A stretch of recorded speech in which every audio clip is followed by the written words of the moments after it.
I am sitting as a speaker to see that the assembly runs smoothly. I will manage things. Don't worry. And sir, about this recliners, you have said that it is to benefit the members who are tirelessly working in assembly. Yeah. But now the people are saying that it is to give them more comfort. You have done this. See, no people are saying. Few people. See, we can't. I'm requesting each and everyone. Don't treat MLAs like enemies. Treat like your father or brothers or relatives or uncles. Because in MLAs all are not young. From one age to one age they are there.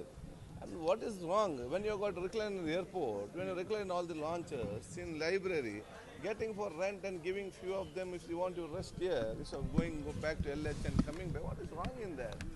When you give anything to any other people, you're not, no one is bothered. But you give something to MLAs, why you people, some few of them give so upset. What recliner for rent? How much will take place? So not only recliner, I am putting a massage chair also. Thank you. Sir, people are criticizing for you to install new lockers in LH, sir. See, I am not, see, we are not installed. It's only opinion. We have few MLAs and few things, what all facilities they want, they have asked. And whatever facility is demanded by the MLA, if it's good for the long run and if it's for good, as a speaker and guardian of MLAs, it's my responsibility to take it forward. The government, the finance department and the government decide on that. It's only opinion given by us.